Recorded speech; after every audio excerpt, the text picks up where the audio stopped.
Hello students, कैसे हैं आप सब। मैं बढ़िया हूं बेटा। उम्मीद करता हूं कि आप सब भी बहुत बढ़िया होंगे।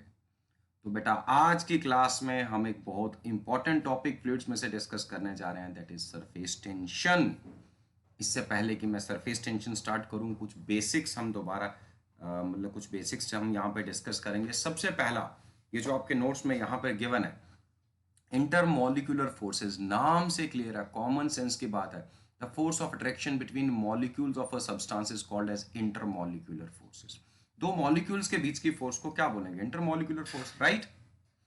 इन फोर्सेस का ओरिजिन क्या है? These are of electrical origin. ये चार्जेस के बीच की फोर्सेस हैं। आप जानते हैं न्यूक्लियस पे पॉजिटिव चार्ज, इलेक्ट्रॉन्स पे नेगेटिव चार्ज। तो ये चार्जेस के बीच की इंटरेक्शन है कहीं ना कहीं, and these are known as weak van der Waals forces. ये आपने केमिस्ट्री में भी पढ़ा होगा। इंटरमॉलिक्यूलर फोर्सेस को अगर हम क्लासिफाई करें तो फंडामेंटली ये दो तरह की फोर्सेस हो सकती हैं बेटा। एक फोर्स ऑफ एडेशन या एडेसिव फोर्सेस, दूसरा फोर्स ऑफ कोहेशन या फिर cohesive forces. Adhesive forces, simple words में कहें, adhesive forces and cohesive forces. तो इंटरमॉलिक्यूलर फोर्सेस दो तरह की हो सकती हैं, एडेसिव एंड कोहेसिव। एडेसिव भी इंटरमॉलिक्यूलर फोर्स ऑफ अट्रैक्शन है, कोहेसिव भी इंटरमॉलिक्यूलर फोर्स ऑफ अट्रैक्शन है। बट कोहेसिव फोर्सेस है between the molecules of same nature या सेम सब्सटेंस। और अगर वही डिफरेंट नेचर के मॉलिक्यूल्स और डिफरेंट सब्सटेंसेस के मॉलिक्यूल्स हों, उनके बीच में जो फोर्स ऑफ एडेशन है, that is called as adhesive force. For example, पानी और पानी के मॉलिक्यूल के बीच में जो फोर्स ऑफ अट्रैक्शन होगी, that is a cohesive force. Mercury और मर्करी के मॉलिक्यूल के बीच में जो फोर्स ऑफ अट्रैक्शन होगी, दैट इज कोहेसिव। ग्लास और ग्लास के मॉलिक्यूल के बीच में जो फोर्स ऑफ अट्रैक्शन होगी, that is a cohesive force. Same nature के मॉलिक्यूल्स के बीच में जो इंटरमॉलिक्यूलर फोर्स ऑफ अट्रैक्शन है, that is a cohesive force. But अगर डिफरेंट नेचर के मॉलिक्यूल्स हों, जैसे आपने ग्लास स्लैब के ऊपर थोड़ा पानी डाला तो ग्लास स्लैब गीली हो गई, पानी चिपक गया ग्लास स्लैब के साथ, तो ग्लास स्लैब और पानी के बीच में जो फोर्स ऑफ अट्रैक्शन है, that is adhesive force of attraction. वो भी इंटरमॉलिक्यूलर है बट एडेसिव। एक साइड पानी के मॉलिक्यूल्स हैं, एक साइड ग्लास के मॉलिक्यूल्स हैं। डिफरेंट नेचर के मॉलिक्यूल्स के बीच में जो फोर्स ऑफ अट्रैक्शन ऑपरेट करे, that is called as adhesive force. I hope आपको एडेसिव और कोहेसिव में फर्क पता चला होगा। अगर मैं व्हाइट बोर्ड के ऊपर लिख रहा हूं, मान लीजिए व्हाइट बोर्ड के ऊपर मार्कर से लिख रहा हूं, तो इंक और व्हाइट बोर्ड के बीच में जो फोर्स ऑफ अट्रैक्शन है, वो एडेसिव होगी कि cohesive? Yes, that should be adhesive. Ink और इंक के मॉलिक्यूल के बीच में कोहेसिव, इंक और बोर्ड के मॉलिक्यूल के बीच में एडेसिव। बाद में मैंने डस्टर से रब किया, जब इरेजर से रब किया तो इरेजर और इंक के बीच में एडेसिव। अब इसका मतलब यह है कि इरेजर, जो बोर्ड इरेजर मैं यूज करता हूं, इरेजर या कोई कपड़ा ले लो ऑर्डिनरी, जिस कपड़े से मैं बोर्ड को साफ कर रहा हूं, उसमें और इंक के मॉलिक्यूल के बीच में कैसी फोर्स है? एडेसिव। और इंक और बोर्ड के बीच में भी एडेसिव। बट जब मैंने कपड़े से साफ किया तो बोर्ड साफ हो गया। इसका मतलब इंक और बोर्ड के बीच में जो एडेसिव फोर्स थी वो कमजोर थी, इंक और इरेजर के बीच में जो एडेसिव फोर्स है वो ज्यादा स्ट्रॉन्ग है। ठीक है, तो आपको समझ आ गया एडेसिव एंड कोहेसिव फोर्सेस। चलिए आगे बढ़ते हैं। Cohesive and adhesive forces are weak van der Waal forces. Chemistry में भी आप पढ़ चुके होंगे। They do not obey inverse square law. ये वीक फोर्सेस है चार्जेस के, इनका ओरिजिन जो है वो चार्जेस की वजह से ही है, but these are weak forces. They vary inversely as seventh power of the distance between molecules. Force is inversely proportional to r to the power 7. Unlike gravitational and electrostatic forces which obey inverse square law. ठीक है, चलिए अब आगे बढ़ते हैं। मतलब ये ज्यादा रैपिडली इंक्रीज करेगी अगर सेपरेशन हाफ करेंगे तो, या कम करेंगे तो। ठीक है, नेक्स्ट बेटा कुछ टर्म्स है। Intermolecular binding energy of a liquid. Binding energy आपने सैटेलाइट में भी पढ़ी, जैसे आपने सैटेलाइट में पढ़ी यहां रिलेट कर लीजिए। सैटेलाइट की बाइंडिंग एनर्जी क्या होती है? Energy required to remove a satellite from its orbit to infinity. Satellite को हटा के दूर लेके जाने के लिए जो एनर्जी देनी पड़े उसको बोलते हैं बाइंडिंग एनर्जी। वैसे यहां पर बाइंडिंग एनर्जी क्या होती है? It is the minimum energy required to separate two molecules of a liquid from each others influence. दो मॉलिक्यूल्स को एक दूसरे के इन्फ्लुएंस से बिल्कुल दूर इनफाइनाइट सेपरेशन पे लेकर जाने के लिए जितनी एनर्जी चाहिए, that energy is called as binding energy या intermolecular binding energy, right. Then बेटा जी मॉलिक्यूलर रेंज, कॉमन सेंस की बात है। रेंज, रेंज होता है कहां तक ये मॉलिक्यूल अपनी इंटरमॉलिक्यूलर फोर्स एक्सर्ट कर सकता है, उस डिस्टेंस को हम क्या बोलेंगे? Range. It is the maximum distance जैसे एंटीना की रेंज, एंटीना का सिग्नल ज़्यादा से ज़्यादा कहाँ तक जा सकता है। जैसे मॉलिक्यूल की इंटरमॉलिक्यूलर फोर्स की रेंज, मतलब इतने डिस्टेंस तक कोई मॉलिक्यूल होगा तो ये उसको अट्रैक्ट करेगा, अगर इससे ज़्यादा होगा तो ये उसको अट्रैक्ट नहीं कर पाएगा। तो ये वाला जो डिस्टेंस है बेटा, this distance, this particular distance is called as intermolecular या मॉलिक्यूलर रेंज।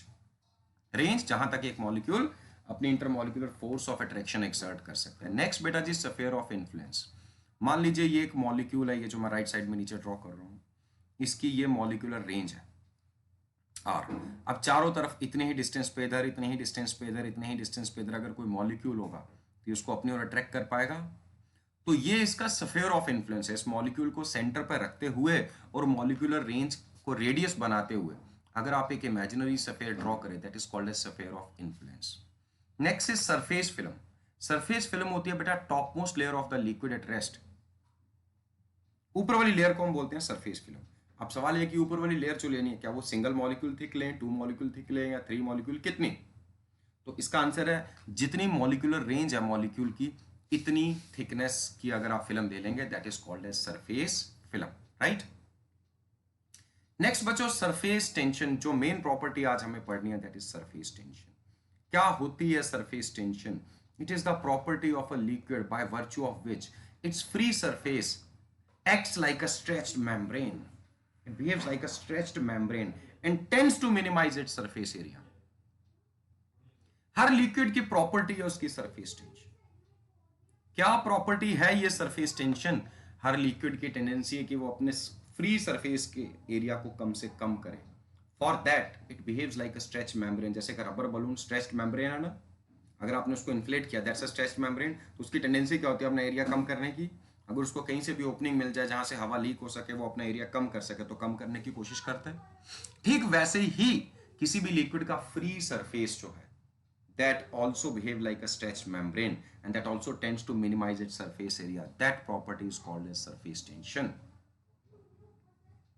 Got it? अब सरफेस टेंशन हर लिक्विड के पास है, किसकी ज्यादा किसकी कम, तो इसको हम मैथमेटिकली मेजर करेंगे। इससे पहले कि मैं मैथमेटिकली मेजर करके आपको दिखाऊं, पहले हमें चलना चाहिए मॉलिक्यूलर थ्योरी पे। चलिए पहले डिस्कस कर ही लेते हैं मैथमेटिकली, ठीक है। तो मैथमेटिकली हम इसको कैसे डिफाइन करेंगे, ये डायमेंशनल एनालिसिस में भी कई बार डिस्कस हुआ। Surface tension is not tension, tension force होती है, बट सरफेस टेंशन जो है बेटा वो फोर्स पर यूनिट लेंथ है। Dimensionally it is force per unit length. तो क्या है सरफेस टेंशन? किसी भी लिक्विड की सरफेस टेंशन हम कैसे मेजर करेंगे? आप इस लिक्विड के फ्री सरफेस को लो, जैसे यहाँ पे ये दिखाया गया है, इसके ऊपर एक इमेजिनरी लाइन ड्रॉ करो, जैसे मैंने यहाँ पे लाइन ड्रॉ किया ए बी। तो सपोज इस ए बी की लेंथ है एल। अब इसकी टेंडेंसी क्या है? स्ट्रेच्ड मेम्ब्रेन की तरह अपना एरिया कम करने की कोशिश कर रहा है।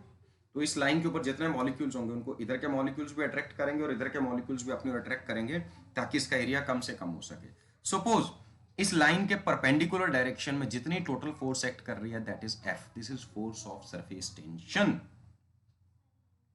तो इस लिक्विड की सरफेस टेंशन कितनी है? Force per unit length. हम किसी भी लिक्विड की सरफेस टेंशन को कैसे डिफाइन करेंगे कि भैया ये कितनी फोर्स ऑफ सरफेस टेंशन लगा रहा है पर यूनिट लेंथ, किसकी? Of an imaginary line drawn at the free surface, ठीक है। सो कैसे डिफाइन करेंगे? Let F be the total force acting on an imaginary line of length L drawn tangential to the liquid surface. Free surface के ऊपर tangential एक line draw की हमने, इस पर टोटल फोर्स एक्ट कर रही है एफ। हाँ, liquid should be in state of rest.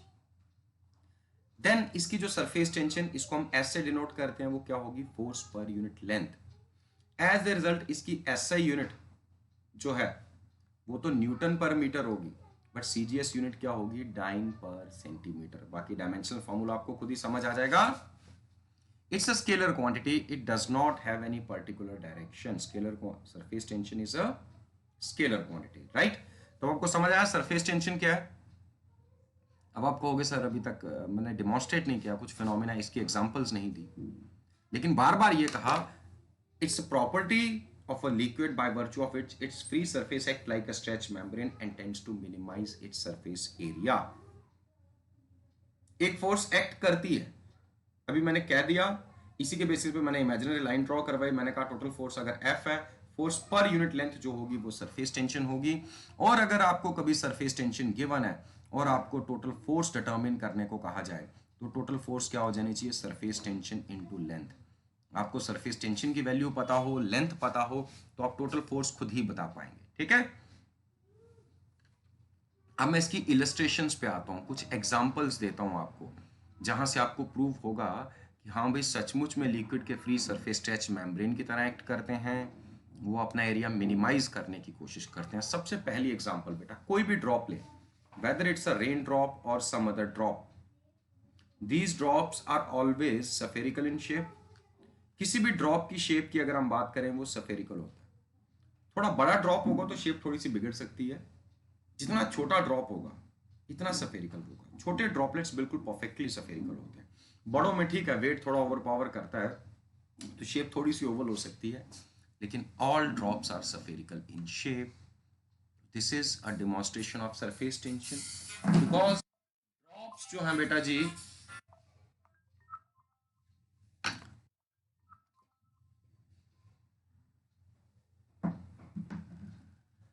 हाँ बेटा, तो ये जो ड्रॉप्स होते हैं, ड्रॉप के अंदर कुछ वॉल्यूम ऑफ लिक्विड है, इस वॉल्यूम को आप किसी भी दूसरी शेप में रखो, क्यूब, क्यूबॉइडल, सिलेंड्रिकल, हर दूसरी शेप में इसका एरिया ज्यादा होगा। इसका एरिया मिनिमम तभी हो सकता है जब इसकी शेप कैसी हो, spherical. That is why drops acquire spherical shape, because for a given volume surface area is minimum in case of spherical shape.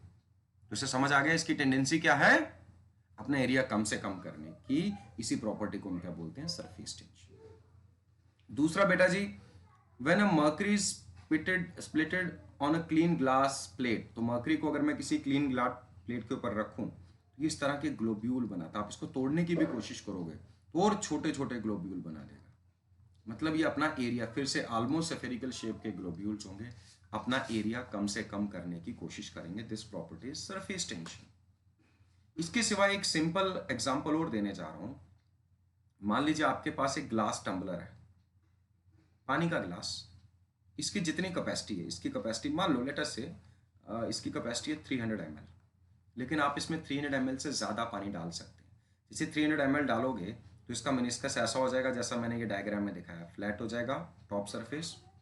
अब आप थोड़ा सा पानी अगर आप इसमें और डालें तो आप क्या देखेंगे, इस मेनिस्कस की शेप थोड़ी सी ऐसे हो जाएगी, पानी नीचे नहीं गिरेगा। और थोड़ा सा डालेंगे तो इसकी शेप ऐसे हो जाएगी, और थोड़ा सा डालेंगे इसकी शेप ऐसे हो जाएगी। फिर उसके बाद बहुत ज़्यादा डाल देंगे तो फिर ये नीचे स्पिल होगा। तो ये अपने वॉल्यूम से कहीं ज़्यादा पानी, थोड़ा सा ज़्यादा पानी स्टोर कर सकता है, बिकॉज ये ऊपर से पानी गिरेगा नहीं, ये इससे कॉन्वेक्स अपवर्ड एक मेनिस्कस बना लेगा। क्यों? क्योंकि अगर पानी नीचे फ्लो करता तो इसका एरिया बढ़ जाता, तो एरिया को कम से कम रखने के लिए इसने पानी को ऊपर बांध के रखा सरफेस टेंशन। ठीक है, समझ आ रहा है? Surface tension property of fluids by virtue of which its free surface act like a stretch membrane and tends to minimize its surface area, right? अब बेटा अगली इलस्ट्रेशन नंबर 3, ये भी आप बहुत प्रैक्टिस के साथ कर सकते हैं, इट्स नॉट इजी बट किया जा सकता है। आप एक पानी से भरा हुआ कोई वेसल लें, आप जानते हैं अगर आप कोई पिन या आयरन नेल इसके ऊपर रखेंगे तो वो नीचे डूब जाएगा। ठीक है, ये ग्लास है, इसके फ्री सरफेस के ऊपर जेंटली आप एक पिन लें, कोई नीडल लें, ग्रीस्ड आयरन नीडल लें, इसके ऊपर थोड़ी सी ग्रीस लगाएं ताकि पानी इसके साथ चिपके ना। और इस ग्रीस नीडल को, ये मान लो इसका पीछे वाला एंड है, नीडल होती है ना, नीडल या पिन या टेप, मतलब इस तरह से रखिए, एक एंड हमें दिख रहा है। इसको अगर आप जेंटली प्लेस करोगे इसकी फ्री सरफेस के ऊपर, बिल्कुल जेंटली हॉरिजॉन्टली आप इसको प्लेस करें, तो आप देखेंगे ये रेस्ट में रहेगी, ये डूबेगी नहीं। हाँ, किसी तरह थोड़ा डिस्टर्ब करोगे, सरफेस फिल्म अगर पंक्चर होगी तो फिर ये डूब जाएगी। थोड़ी देर तक ये तैरती रहेगी। कैसे तैर रही, देखो, जैसे ही बेटा जी इसके ऊपर ये नीडल आई, पहले इसका मेनिस्कस फ्लैट था, अब मेनिस्कस में एक डिप्रेशन आ गया, यहाँ पे ये इस तरह का डिप्रेशन आया कि नहीं? डिप्रेशन आया तो सरफेस का एरिया बढ़ गया। सरफेस टेंशन की क्या प्रॉपर्टी है, एरिया को कम करने की। हाँ, ये force tangential to the surface in contact act करेगी, नीडल के दोनों सरफेसेस के अलॉन्ग टेंजेंशियल इधर और इधर फोर्स एक्ट कर रही है, और इन दोनों का रिजल्टेंट अगर आप देखोगे तो अपवर्ड आना चाहिए। अब ये जो नेट रिजल्टेंट फोर्स अपवर्ड आ रही है नीडल के वेट को बैलेंस कर जाएगी।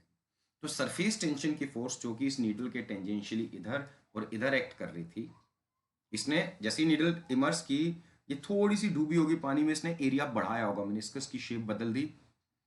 अब लिक्विड की टेंडेंसी है एरिया को कम करने की, एरिया को कम करने के लिए वो सरफेस टेंशन की फोर्स लगाएगा जो हमेशा टेंजेंशियली एक्ट करेगी, इधर भी और इधर भी, इन दोनों का रिजल्टेंट अपवर्ड एक्ट करेगा, वेट डाउनवर्ड है, तो ये सरफेस टेंशन की फोर्स वेट को बैलेंस कर जाएगी, एज अ रिजल्ट नीडल ऊपर ही पड़ी रहेगी, राइट। नो डाउट ये हैवियर है, इसको डूबना चाहिए था, इसकी डेंसिटी हायर है स्टिल। तो यहां कौन सी फोर्स रिस्पॉन्सिबल है? Force of surface tension. Next demonstration number 4, take a circular ring. बेटा ये जैसे यहाँ पे डायग्राम में ऊपर दिखे, एक सर्कुलर रिंग लो, इसको सोप सॉल्यूशन के अंदर डिप करो, इसके अंदर एक सोप फिल्म जनरेट होगी, जैसे आपको दिख रहा है। एक रिंग को अगर आप सोप सॉल्यूशन में डिप करें तो उस पर सोप फिल्म जनरेट हो जाती है। इसके बीच में एक लूप, ये लूप किसका बना हुआ है? थ्रेड का बना हुआ लूप है, थ्रेड लूप, धागे का एक लूप बना के इस तरह से आप छोड़ दें, और इसकी शेप कुछ भी हो सकती है, ऐसे ऐसे ऐसे कुछ भी रैंडम शेप हो सकती है, ठीक है। अब आप जेंटली, जब धागा इसमें प्रॉपरली बीच में आ जाएगा, इसके बीच वाले पार्ट को एक पिन से यहाँ पे पंक्चर कर दो। आप क्या देखेंगे, जैसे आप इसको पंक्चर करेंगे, ये जो थ्रेड जो इस तरह की रैंडम शेप में था, बिल्कुल सर्कुलर शेप ले लेगा। क्यों?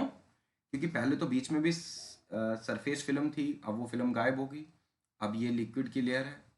अब लिक्विड की टेंडेंसी क्या है? सरफेस टेंशन की वजह से एरिया कम करने की, उसके चलते ये खिंचाव फील करेगा, स्ट्रेच मेम्ब्रेन की तरह एक्ट करेगा, और एरिया मिनिमम तभी होगा जब ये थ्रेड का लूप सर्कुलर शेप एक्वायर करेगा, राइट।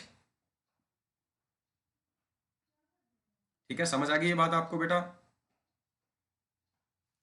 दूसरा, एक और डेमोन्स्ट्रेशन है बेटा, either you take shaving brush और यू टेक पेंटिंग ब्रश। आप इस पेंटिंग ब्रश को, मान लीजिए कोई लिक्विड है, ये पेंटिंग ब्रश है सपोज हमारे पास, इसके पास बहुत सारे ब्रिसल्स हैं, तो जैसे आप लिक्विड के अंदर इमर्स करते हो तो इसके ब्रिसल्स इस तरह से फैल जाते हैं, ब्रश के ब्रिसल्स। लेकिन जैसे ही आप पानी से इसको बाहर निकालते हो, जैसे आप बाहर निकालते हो, तो ये ब्रिसल्स आपस में क्लिंग कर जाते हैं, चिपक जाते हैं। This is again due to surface tension. Because जब ये ब्रिसल्स फैल गए तो लिक्विड फिल्म का एरिया कितना ज्यादा बढ़ गया, देखो बढ़ गया कि नहीं। जैसे आप सरफेस से बाहर निकालोगे, अब इसकी टेंडेंसी क्या होगी? पहले तो अंदर है, अब कोई फ्री सरफेस नहीं है लिक्विड का, ठीक है, लेकिन अगर बाहर निकलते भी ऐसा होता, ब्रिसल्स ऐसे रहते फैले हुए, तो कितना ज्यादा लार्ज एरिया होता लिक्विड का। लिक्विड की टेंडेंसी क्या है? सरफेस टेंशन की वजह से एरिया को मिनिमाइज करने की कोशिश करता है, इसी चक्कर में ये ब्रिसल्स आपस में क्लिंग कर जाते हैं ताकि एक ही बाहर की सरफेस फिल्म जनरेट हो जाए, सरफेस एरिया मिनिमाइज हो सके। So these were some illustration, some examples of surface tension. कुछ एग्जांपल्स और गिवन है। Bits of camphor seen dancing on the surface of water. Actually camphor float करता है, लेकिन क्या होता है कि ये डिसॉल्व होता है धीरे धीरे पानी के अंदर, जहां से डिसॉल्व होता है वहां पर ये सरफेस टेंशन को रिड्यूस कर देता है वाटर की। और ये regular shape crystal, regular shape क्या, रैंडमली ये डिसॉल्व होता, थोड़ा इधर से थोड़ा इधर से। तो जब रैंडमली डिसॉल्व हो रहा है, रैंडमली सरफेस टेंशन की फोर्स वेरी कर रही है, एक जैसी नहीं है चारों तरफ। तो जब वेरी कर रही है, इधर से थोड़ी कम हुई तो इधर भागेगा, उधर कम हुई तो उधर भागेगा, तो ये डांस करना स्टार्ट हो जाता है। इसके आगे एक और illustration, oil drops spread on cold water, it may remain as a drop on hot water.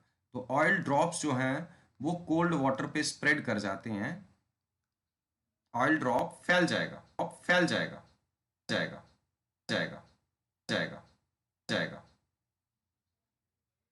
But गर्म पानी के ऊपर एक ड्रॉप की फॉर्म में बना रहेगा। अगर पानी गर्म है, आपने ऊपर ऑयल पोर किया, तो ऑयल का ड्रॉप गर्म पानी में, वो मेरा ये व्हाइट बोर्ड ऑटोमेटिकली बेटा जी शेप्स को डिटेक्ट कर रहा है। ये मान लीजिए गर्म पानी है, गर्म पानी के ऊपर अगर मैं ऑयल का एक ड्रॉप डालूँ हॉट वाटर के ऊपर, तो ये ऐसा रहेगा। लेकिन अगर यही पानी ठंडा होगा तो यही ड्रॉप फैल जाएगा। क्यों? बिकॉज टेम्परेचर बढ़ाने पे मटेरियल्स एक्सपैंड करते हैं, इंटरमॉलिक्यूलर फोर्सेस कम होती हैं, सरफेस टेंशन कम होती है। अब सरफेस टेंशन का कारण है बेटा कोहेसिव फोर्सेस, क्योंकि सेम नेचर के मॉलिक्यूल्स है ना, तो cohesive forces are responsible for surface tension.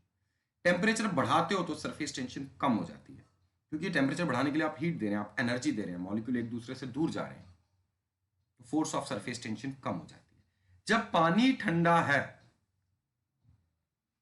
जब पानी ठंडा है तो पानी की सरफेस टेंशन ज्यादा है, ऑयल की कम है।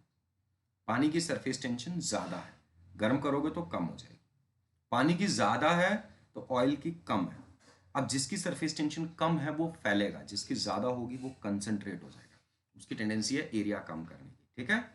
पानी की ज्यादा है, ऑयल की कम है। एज ए रिजल्ट अगर पानी ठंडा तो ठीक है, एज ए रिजल्ट ऑयल फैलेगा। लेकिन अगर गर्म पानी ले लें तो गर्म पानी में पानी की सरफेस टेंशन कम हो गई क्योंकि हमने उसको गर्म कर दिया। ऑयल की सरफेस टेंशन ज्यादा, जिसकी ज्यादा है वो नहीं फैलेगा, तो ऑयल कंसंट्रेट होकर ग्लोब्यूल्स बना के पानी के ऊपर तैरता है, right. So this was molecular theory of surface tension. These were certain illustrations, examples related to surface tension. Next is beta जी molecular theory of surface tension. After all, surface tension का कारण क्या है? Molecular theory, इसका origin कहाँ पे है? इसका origin यहाँ पे बेटा explained, आप इस पैराग्राफ को पढ़ सकते हैं। मैं यहाँ पे आपको explain करने जा रहा हूँ ये है क्या। मान लीजिए किसी वेसल के अंदर लिक्विड है, यहां पे 3 मॉलिक्यूल्स हमने रैंडमली चूज किए। एक molecule A which is well inside the liquid, ये मॉलिक्यूल अपने आसपास के मॉलिक्यूल्स पे इंटरमॉलिक्यूलर फोर्स लगा रहा होगा और वो मॉलिक्यूल्स इस पे फोर्स लगा रहे हैं। To every action there is equal and opposite reaction, तो इसको सभी मॉलिक्यूल अपनी ओर अट्रैक्ट कर रहे हैं, इजंट इट सो। चारों तरफ से फोर्स एक्ट कर रहे हैं, यूनिफॉर्मली एक्ट कर रहे हैं, बट इस पे नेट फोर्स कितनी होगी? 0, क्योंकि यूनिफॉर्मली सारी फोर्सेस एक्ट कर रही है। अब ये जो मॉलिक्यूल बी है ये टॉप लेयर से थोड़ा सा नीचे है, इसके ऊपर क्या नीचे वाली साइड ज्यादा फोर्सेस होंगी, ऊपर वाली साइड फोर्सेस कम होंगी, क्योंकि ऊपर नंबर ऑफ मॉलिक्यूल्स कम है। तो सभी फोर्सेस का net resultant force F net थोड़ा नीचे की तरफ एक्ट कर रहा होगा। अब की बार एफ नेट 0 नहीं होगा। और जो मॉलिक्यूल, जैसे मॉलिक्यूल सी जो बिल्कुल टॉप लेयर के ऊपर है, इसके ऊपर तो कोई मॉलिक्यूल है नहीं, ऊपर से इसको कोई नहीं अट्रैक्ट कर रहा, नीचे से इसको सभी अट्रैक्ट कर रहे हैं। इधर और इधर वाली फोर्सेस तो बैलेंस होगी लेफ्ट राइट, बट इन दोनों का रिजल्टेंट भी इधर को एक्ट करेगा। तो ये सारी फोर्सेस का जो वेक्टर सम है, चूंकि ऊपर वाले हाफ में कोई फोर्स नहीं है, जो फोर्सेस है वो नीचे वाले हाफ में है, तो यहाँ पे एक लार्ज नेट फोर्स एक्ट करेगी इनवर्ड। ये इंटरमॉलिक्यूलर फोर्सेस का रिजल्टेंट है, कोहेसिव फोर्सेस का। तो ये जो नेट इनवर्ड फोर्स एक्ट कर रही है, इसकी टेंडेंसी है इस मॉलिक्यूल को सरफेस से खींच के नीचे ले आए। अगर ये सरफेस से नीचे ले आती है इस मॉलिक्यूल को, एक भी मॉलिक्यूल बेटा, अगर एक भी मॉलिक्यूल सरफेस से उतर के नीचे आ गया तो बाकी मॉलिक्यूल्स पास पास आ जाएंगे। ये मॉलिक्यूल था, ये बीच से नीचे आ गया तो बाकी मॉलिक्यूल्स पास पास आ जाएंगे। जब पास आएंगे तो सरफेस एरिया कम होगा। So that is why liquid behaves like a stretch membrane and tends to minimize its surface area. So this is the molecular theory of surface tension, cause of surface tension, कि surface tension का कारण ultimately है क्या। ठीक है, अभी तक mathematical formula एक ही हमने डिस्कस किया, that is surface tension is force upon length, और फोर्स हो जाएगी सरफेस टेंशन इनटू लेंथ। अब हम एक और तरीके से इसको डिफाइन करेंगे, वर्क डन के टर्म्स में, एनर्जी के टर्म्स में। सबसे पहले बेटा सरफेस एनर्जी की बात करते हैं। लिक्विड की टेंडेंसी है एरिया 0 हो जाए, बट फिर भी कुछ ना कुछ एरिया तो है लिक्विड का। लिक्विड की टेंडेंसी है एरिया कम करें, हम एरिया बढ़ा रहे हैं। एरिया बढ़ाने के लिए आपको एनर्जी लगानी पड़ेगी, वर्क डन करना पड़ेगा। अगर लिक्विड अपना एरिया कम करता है तो लिक्विड एनर्जी रिलीज करेगा। जैसा आप किसी भी सिस्टम के अगेंस्ट वर्क करें, ग्रेविटी के अगेंस्ट वर्क करें, इस बॉडी की पोटेंशियल एनर्जी बढ़ रही है। फ्री छोड़ेंगे तो बॉडी अपने आप नीचे आएगी, जब ये अपने आप नीचे आएगी तो ये बॉडी एनर्जी रिलीज करेगी। ठीक वैसा ही यहां पे लिक्विड टेंडेंसी एरिया कम करने की बताया था मैंने। जो चेंज जबरदस्ती करें, अगर हमें एरिया बढ़ाना तो जबरदस्ती करनी पड़ेगी, तो लिक्विड का एरिया बढ़ेगा तो लिक्विड की पोटेंशियल एनर्जी बढ़ेगी। ये कौन सी पोटेंशियल एनर्जी है? Bye virtue of surface area. तो इस पोटेंशियल एनर्जी को हम सरफेस एनर्जी कहते हैं। अगर एरिया कम होगा तो सरफेस एनर्जी कम होगी, यही एनर्जी लिक्विड रिलीज करेगा। जैसे बॉडी को हाइट पे ले जाओ, हाइट कम होगी तो पोटेंशियल एनर्जी कम होगी, वही पोटेंशियल काइनेटिक के फॉर्म में कन्वर्ट होगी या किसी दूसरी फॉर्म में कन्वर्ट होके वापिस देगा ये बॉडी। लेकिन अगर आप हाइट बढ़ा रहे हैं तो एक्सटर्नल वर्क करना पड़ेगा, इसकी एनर्जी बढ़ रही है। वैसे यहाँ पे लिक्विड का एरिया बढ़ा रहे हैं तो पक्की बात है बाहर से वर्क डन करना पड़ेगा, तभी एरिया बढ़ पाएगा, अदरवाइज ये एरिया नहीं बढ़ सकता। और अगर आप बाहर से वर्क करोगे तो लिक्विड के सरफेस की पोटेंशियल एनर्जी बढ़ेगी, क्योंकि शेप बदल रहे हो, एरिया बढ़ा रहे हो। और इस सरफेस की जो पोटेंशियल एनर्जी है उसको हम सिंपली सरफेस एनर्जी कहते हैं, आप चाहें तो सरफेस पोटेंशियल एनर्जी भी कह सकते हैं। तो surface energy of a given liquid surface is defined as the amount of work done against the force of surface tension in forming a liquid surface of given area at constant temperature. कोई भी energy हम determine करते हैं, kinetic भी determine करते हैं, energy देने के लिए उस बॉडी पे वर्क करना पड़ता, तो हमने कैलकुलेट किया था कितना वर्क करना पड़ा। स्प्रिंग को कंप्रेस किया, पोटेंशियल एनर्जी स्टोर हुई, कितनी? जितना हमने वर्क डन किया कंप्रेस करने। वैसे लिक्विड का एरिया बढ़ा रहे हैं, वर्क करना पड़ेगा, जितना वर्क करेंगे इतनी ही लिक्विड की सरफेस एनर्जी होगी, इतनी ही लिक्विड की सरफेस एनर्जी होगी। अगर आप एरिया बढ़ा रहे हैं तो सरफेस एनर्जी बढ़ रही है, इसके लिए आपको वर्क करना पड़ेगा, एनर्जी देनी पड़ेगी, तभी सरफेस एनर्जी बढ़ेगी, इजंट इट सो? और अगर लिक्विड खुद वर्क कर रहा तो इसकी टेंडेंसी होगी एरिया को कम करे, एरिया को कम करे तो ये एनर्जी को रिलीज करेगा, इसकी सरफेस एनर्जी कम हो जाएगी। ठीक है, क्लियर हो गया ये? अब यहां पर एक एग्जांपल लिया बेटा हमने, एक रेक्टेंगुलर वायर फ्रेम लिया, इसको सोप सॉल्यूशन में डिप किया, जैसा ये डायग्राम में आपको दिख रहा है। इसका ये जो एंड है, पी क्यू आर्म, ये जो राइट साइड पे आपको दिख रही है, ये स्लाइडेबल है, ये मूव की जा सकती है, बाकी आर्म्स फिक्स्ड है। इसके अंदर सोप सॉल्यूशन फ्रेम हो गया, हमने धीरे धीरे इसको खींच के यहां तक ले आए, इस पोजीशन तक, पी डैश क्यू डैश तक। तो हमने इसका एरिया बढ़ाया, तो इंक्रीज इन सरफेस एनर्जी हुई होगी, डेल्टा यू। डेल्टा यू कितना होगा? जितना हमें वर्क डन करना पड़ेगा। वर्क डन कितना होता है? फोर्स इंटू डिस्प्लेसमेंट, अगर डिस्प्लेसमेंट एक्स है तो एफ इंटू एक्स।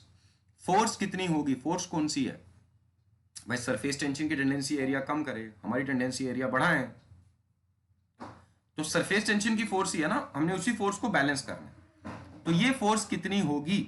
अगर एरिया कम कर रहे हैं तो सरफेस टेंशन की, अगर बढ़ा रहे हैं तो हम एक्सटर्नल फोर्स अप्लाई करें, बट न्यूमेरिकली सरफेस टेंशन की फोर्स के बराबर होगी। तो सरफेस टेंशन होती है फोर्स अपॉन लेंथ, तो फोर्स होगी surface tension into length. Yes और नो?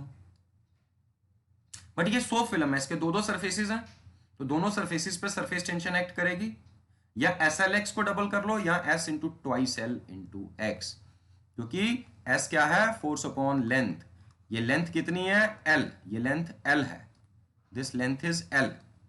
लेकिन दो एरियाज हैं, आगे भी एरिया है, बैक साइड पे भी फ्री सरफेस है, दोनों एरियाज पे जितने फ्री सरफेसेस होंगे वहां पे सरफेस टेंशन की फोर्स एक्ट करेगी।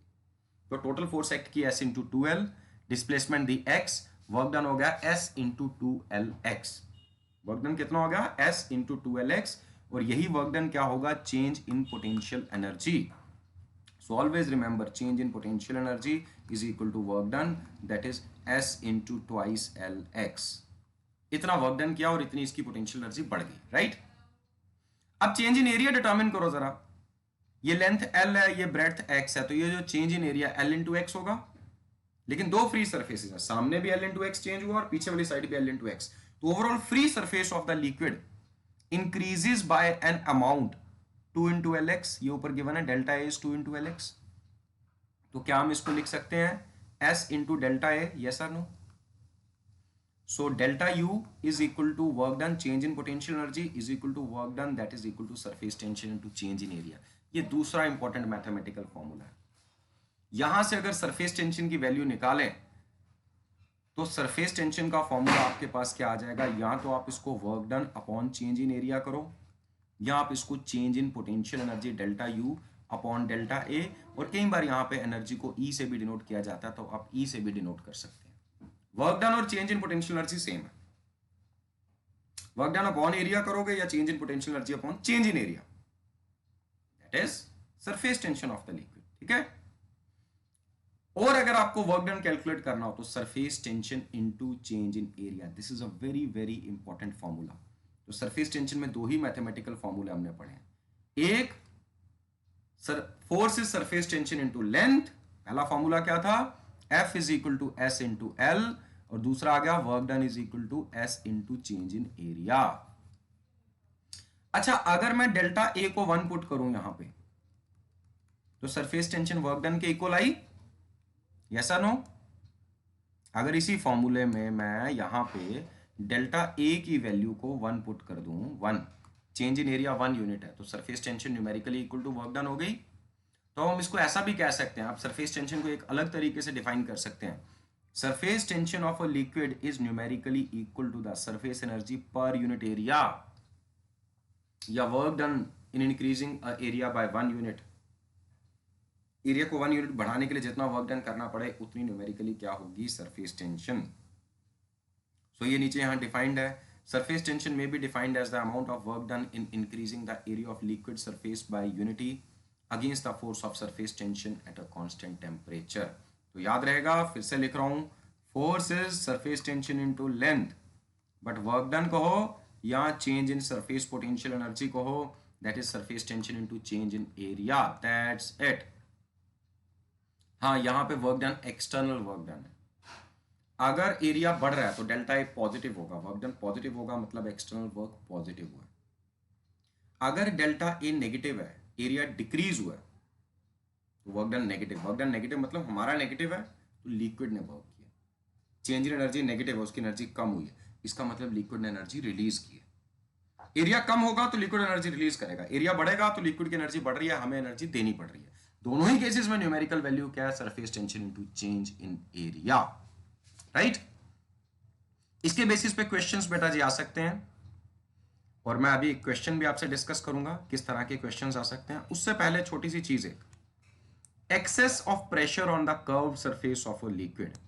तो बेटा याद रखना, अगर लिक्विड का मेनिस्कस प्लेन मेनिस्कस है, लिक्विड का मेनिस्कस मतलब फ्री सरफेस की जो शेप है, अगर वो प्लेन मेनिस्कस है तो नो एक्सेस प्रेशर, ना बाहर ना अंदर, दोनों साइड प्रेशर बराबर है, ठीक है। अगर मेनिस्कस कॉन्वेक्स अपवर्ड्स है, दिस इज कॉन्वेक्स अपवर्ड या कनकेव डाउनवर्ड कह लो, एक ही बात है। Convex upward, outward, upward direction में आउटवर्ड बल्ज हुआ है, इस केस में लिक्विड के अंदर एक्सेस प्रेशर है, डेल्टा पी कहते हैं के बारे में। अगर अपवर्ड डायरेक्शन में कनकेव है, सिंपल वर्ड्स में देखें, यहां नीचे से देखने पे कनकेव था, यहां ऊपर से देखने में कनकेव था, तो जहां पे कनकेव है उस डायरेक्शन में एक्स्ट्रा प्रेशर होगा, तो ऊपर यहां पर एक्स्ट्रा प्रेशर है, मतलब इसके मुकाबले में, अंदर के मुकाबले में बाहर प्रेशर ज्यादा है। कॉमन सेंस की बात है, प्रेशर बराबर है तो मेनिस्कस फ्लैट होगा, जिस साइड प्रेशर ज्यादा है उस साइड से लेवल डिप्रेस हो जाएगा, तो शेप इस तरह की बनेगी। दूसरा, यहाँ एक्स्ट्रा प्रेशर है तो यहाँ सरफेस टेंशन की फोर्सेस ये और ये हैं, इनका रिजल्टेंट यहाँ एक्ट करेगा, तो एक्स्ट्रा प्रेशर की फोर्स और सरफेस टेंशन की फोर्स अपने आप इक्विलिब्रियम एक्वायर कर चुकी होती हैं, एक दूसरे को बैलेंस आउट कर रही होती हैं, ठीक है, राइट। आई होप ये चीज भी आपको समझ आई होगी बेटा जी। चलिए अब हम नेक्स्ट पार्ट पे चलते हैं। तो याद रखना, flat meniscus no excess pressure, concave या कॉन्वेक्स है, चाहे अपवर्ड कॉन्वेक्स है और डाउन नीचे से कनकेव है तो यहाँ एक्स्ट्रा प्रेशर, अगर ऐसे है तो ऊपर एक्स्ट्रा। जिस डायरेक्शन से देखने पे मेनिस्कस कनकेव है, पक्की बात है वहां प्रेशर एक्स्ट्रा है मेनिस्कस के दूसरी साइड के मुकाबले में, राइट। अब वैसे ही बेटा excess pressure inside a liquid drop, चाहे आप लिक्विड ड्रॉप लें, चाहे आप air bubble with in a liquid लें, ध्यान से समझना बात को। पहला केस है ये लिक्विड ड्रॉप, अंदर लिक्विड है बाहर एयर है। दूसरा केस मैं लेने जा रहा हूं, अंदर एयर है और बाहर लिक्विड है। तो दूसरा केस है air bubble with in a liquid, air bubble with in a liquid. अगर इसका रेडियस आर है, सरफेस टेंशन कुछ भी है, चलो ऐसे उस पर बाद में बात करते हैं। पक्की बात है अंदर वाली साइड प्रेशर एक्स्ट्रा होगा, चाहे अंदर हवा और बाहर पानी है। Air bubble with in a liquid है या लिक्विड ड्रॉप है, हवा में लिक्विड का ड्रॉप, ड्रॉप के अंदर प्रेशर हमेशा ज्यादा होगा। अभी अभी यहां बताया आपको मेनिस्कस कनकेव अपवर्ड्स है, जहां से देखने पे कनकेव है वहां एक्स्ट्रा प्रेशर है, तो ड्रॉप का मेनिस्कस अंदर से देखने पे कनकेव दिख रहा है, तो पक्की बात है अंदर प्रेशर एक्स्ट्रा होगा। और ये प्रेशर कितना होगा, ये pressure delta P extra pressure, अंदर बाहर के मुकाबले में जो एक्स्ट्रा प्रेशर है that is twice S by R. किसके केस में, या तो लिक्विड ड्रॉप के केस में या air bubble inside a liquid के केस में, आइदर लिक्विड ड्रॉप और air bubble with in a liquid. और दूसरा आएगा सोप बबल, सो बबल के केस में अंदर एक्स्ट्रा प्रेशर होगा 4s upon are, 4 times surface tension upon R. क्यों इसमें डबल क्यों इसके मुकाबले में? क्योंकि भाई एयर बबल लें विद इन अ लिक्विड या लिक्विड ड्रॉप लें, एक ही फ्री सरफेस है। लेकिन जब सोप बबल लेंगे उसके अंदर भी फ्री सरफेस और बाहर वाली साइड भी एक फ्री सरफेस है, दो दो फ्री सरफेसेस हैं, इसलिए एक्स्ट्रा प्रेशर डबल हो जाएगा। पहले तो ये फॉर्मूला याद रखें। अब इसको डिराइव कैसे करेंगे? बिल्कुल सिंपल है। मान लीजिए ये आपके सामने डायग्राम में गिवन है, एक लिक्विड ड्रॉप लिया जिसका रेडियस है लेटर से आर, इसके अंदर एक्स्ट्रा प्रेशर है डेल्टा पी, ये डायग्राम में गिवन है डेल्टा पी, आपके नोट्स में अवेलेबल है। मान लो ये एक्स्ट्रा प्रेशर मतलब बाहर प्रेशर कम अंदर ज्यादा, तो एक्स्ट्रा प्रेशर की टेंडेंसी होगी इसको बाहर की ओर धक्का मारने की, सरफेस को। कैसा लो, मान लो इसने थोड़ा सा धक्का मारा, इस बबल का एरिया बढ़ा दिया, इस एक्स्ट्रा प्रेशर ने एरिया बढ़ा दिया, इसने इसका रेडियस बढ़ाया डेल्टा आर, ओरिजिनल रेडियस था आर, इसने रेडियस बढ़ा के कितना कर दिया डेल्टा आर। अब हम कैलकुलेट करेंगे वर्क डन दो अलग अलग तरीके से, एक जो अभी बताया surface tension into change in area, दूसरा फोर्स इनटू डिस्प्लेसमेंट, दोनों को इक्वेट करेंगे। तो अलग अलग तरीके से वर्क डन ढूंढेंगे, फोर्स इनटू डिस्प्लेसमेंट और जो भी डिस्कस किया surface tension into change in area, दोनों को इक्वेट करेंगे। जैसे ही इक्वेट करेंगे हमारे पास एक्सेस प्रेशर का फॉर्मूला अपने आप आ चुका होगा, राइट। चलिए जरा करके देखते हैं। सबसे पहले बेटा फोर्स इनटू डिस्प्लेसमेंट, फोर्स क्या होगी excess pressure into area, delta P into area, area कितना है 4 पाई आर स्क्वायर, तो फोर्स होगी extra pressure into full area. अब इस पूरे सरफेस का हर एक पॉइंट कितना डिस्प्लेस हुआ डेल्टा आर, थोड़ा सा बाहर गया तो हर एक पॉइंट की डिस्प्लेसमेंट कितनी होगी डेल्टा आर, तो फोर्स होगी delta P into 4 pi R square into delta R, यहां गलती से इक्वल टू लिखा हुआ नोट्स में बेटा करेक्ट कर लीजिएगा, इंटू डेल्टा आर, ये होगा वर्क डन, राइट। दूसरी बार हमने चेंज इन एरिया निकाला 4 pi R plus delta R का square minus 4 pi R square, ये आर प्लस डेल्टा आर का स्क्वायर ये था, माइनस आर स्क्वायर किया, 4 पाई कॉमन आ गया, ये कैंसिल आउट हो गए। डेल्टा आर का स्क्वायर वैसे ही बहुत छोटा होगा, डेल्टा आर तो उसका स्क्वायर और छोटा होगा, उसको हमने निगलेक्ट कर दिया, तो फाइनली आ गया ये 8 पाई आर डेल्टा आर। बेटा यहाँ एरर है कुछ, ये टाइप पे इसने मिस्टेक्स कर दी हैं, 8 पाई आर डेल्टा आर। तो एक बार वर्क डन आया 8 पाई आर डेल्टा आर, ये आ गया चेंज इन एरिया। तो वर्क डन क्या होता है change in area into surface tension, अभी अभी मैंने कहा था एस इंटू डेल्टा ए। एक बार वर्क डन ये आया, एक बार वर्क डन ये आया, दोनों को इक्वेट करो, अपने आप फॉर्मूला आ जाएगा delta P is twice S by R. करके देखिए, मतलब अगर एस सेम है, एस सेम मतलब सेम लिक्विड है, उसकी सरफेस टेंशन सेम है, लेट अस से वाटर के दो ड्रॉप्स हैं, तो दोनों में वाटर है तो सरफेस टेंशन तो सेम हुई, then delta P is inversely proportional to R. जो ड्रॉप जितना छोटा होगा उतना एक्सेस प्रेशर उसमें ज्यादा होगा, एस अगर सेम है तो। और अगर आर सेम कर दें मतलब दो ड्रॉप्स के रेडियस सेम है, फिर किसमें प्रेशर ज्यादा होगा जिसकी सरफेस टेंशन ज्यादा है, राइट। फॉर्मूला यही कह रहा है ना delta P is 2s by R, मैंने पहले ही कहा था delta P is 2s by R. ठीक एग्जैक्टली सेम डेरिवेशन रहेगी अगर आपके सामने एयर बबल आ जाए, air bubble with in a liquid, तो एयर बबल के अंदर भी एक ही सरफेस है, सिचुएशन सेम है, बस अंदर पानी की जगह बाहर, या अंदर लिक्विड की जगह बाहर लिक्विड और बीच में एयर है।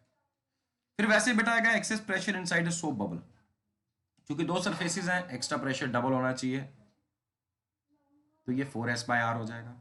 अगर आप कैलकुलेशन करने जा रहे हैं, पूरी डेरिवेशन करने जा रहे हैं, उसमें चेंज कहां आएगी, इस पार्ट में पहला ये जो वर्क डन कैलकुलेट किया इसमें कोई चेंज नहीं आने वाली, लेकिन दूसरा जब आपने इंक्रीज इन एरिया निकाला, अब ये जो भी इंक्रीज इन एरिया आया ओवरऑल इसको इंटू 2 करना पड़ेगा, इंटू टू,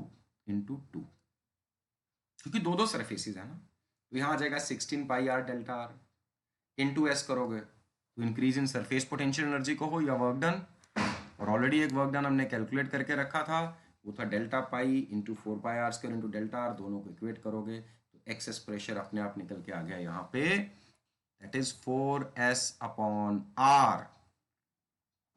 तो आई होप ये आपको याद रहेगा, ठीक है।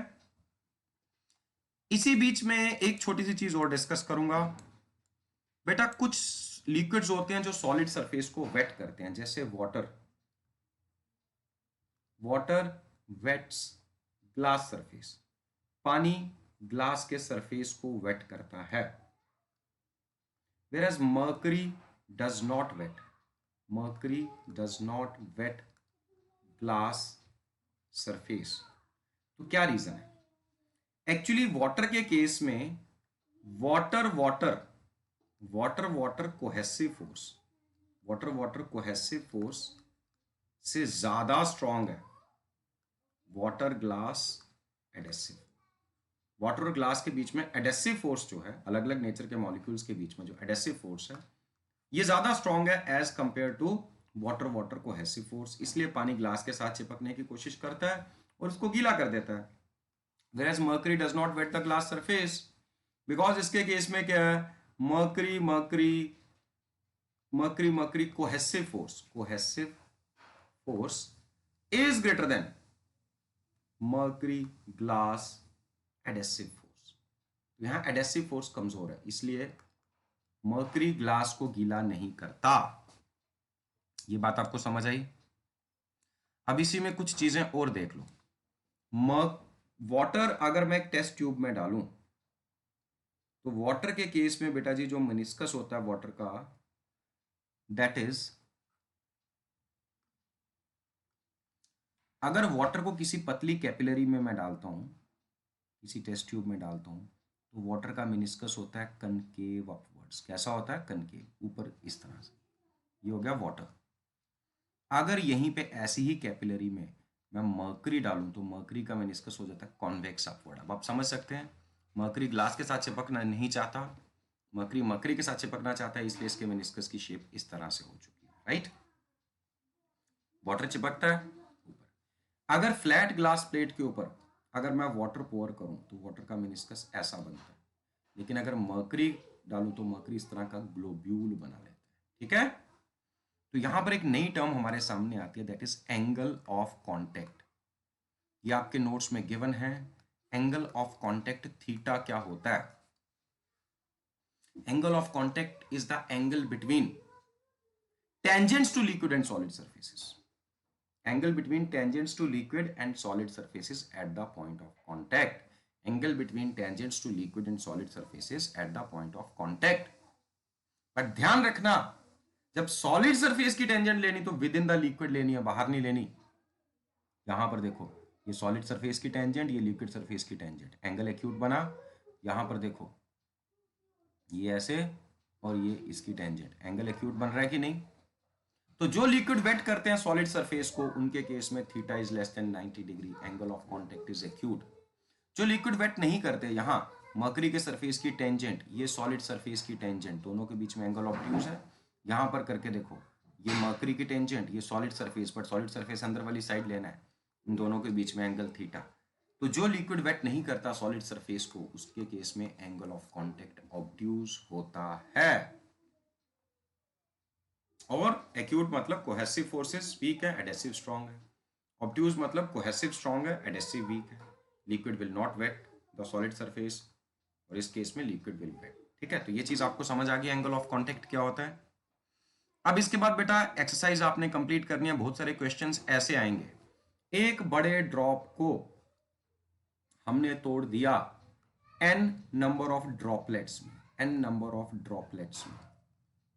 या ऐसा भी क्वेश्चन हो सकता है कि ऐसे से छोटे ड्रॉपलेट्स क्लब करके एक बड़ा ड्रॉप बना रहे हैं। एक बात तो पक्की है, बड़े को छोटों में तोड़ोगे तो टोटल सरफेस एरिया बढ़ेगा, एक का एरिया नहीं। मान लो एक ड्रॉप को 1000 ड्रॉप्स में तोड़ा तो 1000 ड्रॉप का एरिया ज्यादा होगा ना as compare to single drop. तो हमें वर्क करना पड़ेगा, ड्रॉप को तोड़ने के लिए हमें वर्क करना पड़ेगा, एनर्जी देनी पड़ेगी। और अगर 1000 ड्रॉप क्लब करके एक बड़ा ड्रॉप बनाते हैं तो एरिया कम होगा। 1000 का एरिया ज्यादा था, मिलके कम हो गया। एरिया कम हुआ तो लिक्विड ने वर्क किया, अब लिक्विड ने एनर्जी रिलीज की होगी। पहला कंसेप्ट याद रहेगा, एरिया बढ़ा तो लिक्विड को एनर्जी देनी पड़ी, एक्सटर्नल वर्क करना पड़ा। एरिया कम हुआ तो लिक्विड की एनर्जी कम हुई, लिक्विड ने एनर्जी रिलीज की। दोनों ही केसेस में ये जो एनर्जी है ये वर्क डन के इक्वल होगी। वर्क डन क्या होता है? Surface tension into change in area. और मैंने पहले भी कहा था वर्क डन को आप डेल्टा यू भी कह सकते हैं। और अगर डेल्टा यू पॉजिटिव आ गया, एनर्जी बढ़ गई, मतलब बाहर से एनर्जी देनी पड़ी। अगर डेल्टा यू नेगेटिव आया, मतलब एनर्जी कम हुई, तो लिक्विड ने एनर्जी रिलीज की। ऐसा कब होगा? जब एरिया कम होगा तो लिक्विड एनर्जी रिलीज करेगा, जब एरिया बढ़ेगा तो लिक्विड को एनर्जी देनी पड़ेगी। लेकिन सॉल्व कैसे करेंगे? तो ऐसे जितने भी न्यूमेरिकल्स हैं बेटा, मान लीजिए बड़े वाले ड्रॉप का रेडियस है r, छोटे वाले का रेडियस है स्मॉल r, तो एक बात तो पक्की है, 4/3 पाई कैपिटल R का जो क्यूब है that should be equal to n into 4/3 pi small r का क्यूब। वॉल्यूम सेम है कि नहीं? 1000 ड्रॉप्स का वॉल्यूम और एक ड्रॉप का वॉल्यूम, मैं जनरल लेके चल रहा हूं n। तो यहां से आपके पास रिलेशन आ जाएगा capital R is equal to cube root of n into small r। तो अब कैपिटल R और स्मॉल r को रिलेट करने वाला एक रिलेशन आपको मिल गया। अब आपको वर्क डन चाहिए, तो वर्क डन क्या होगा? डेल्टा U कहो और वर्क डन कहो, that is surface tension into change in area. अब चेंज इन एरिया, मान लो बड़े वाले ड्रॉप को तोड़ के हमने छोटे वाले ड्रॉप्स बना दिए, तो छोटे वाले ड्रॉप्स कितने? n, हर एक का एरिया क्या है? 4 पाई स्मॉल r का स्क्वायर, माइनस बड़े वाले ड्रॉप का एरिया क्या था? 4 पाई r का स्क्वायर। 4 पाई कॉमन भी ले सकते हो। अब आप इसको सॉल्व कर सकते हैं, या स्मॉल r की value in terms of capital R put करो, या कैपिटल R की in terms of small r put करो, you will get the answer. समझ आई बात? पहला टारगेट था बड़े ड्रॉप का रेडियस और छोटे ड्रॉप के रेडियस को आपस में रिलेट करना, ये रिलेशन उसमें एप्लीकेबल, क्योंकि वॉल्यूम तो बराबर है ना, n छोटे ड्रॉपलेट्स और एक बड़ा ड्रॉप, वॉल्यूम बराबर है। तो पहले कैपिटल R को स्मॉल r से रिलेट करो, फिर बस surface tension into change in area निकालो, और आप इसमें बड़े एरिया में से छोटा माइनस कर सकते हैं, आपको साइन की जरूरत नहीं है, जरूरी नहीं फाइनल एरिया माइनस इनिशियल करें। फाइनल माइनस इनिशियल करोगे तो अगर फाइनल कम है, एरिया डेल्टा ये नेगेटिव होगा, वर्क डन नेगेटिव होगा, मतलब लिक्विड ने एनर्जी रिलीज की है। अगर फाइनल एरिया माइनस इनिशियल करते हो और ये वैल्यू पॉजिटिव आती है, मतलब फाइनल एरिया बड़ा है, यानी कि लिक्विड की एनर्जी बढ़ी है, हमें वर्क करना पड़ा है, एनर्जी देनी पड़ी।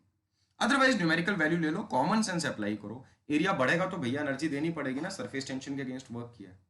अगर एरिया कम हो रहा है तो एनर्जी रिलीज हुई होगी, कॉमन सेंस की बात है, ठीक है। तो आई होप ये सब चीजें आपको क्लियर हुई होंगी। तो आज के लिए इतना ही बेटा जी, wish you all the best, God bless you all.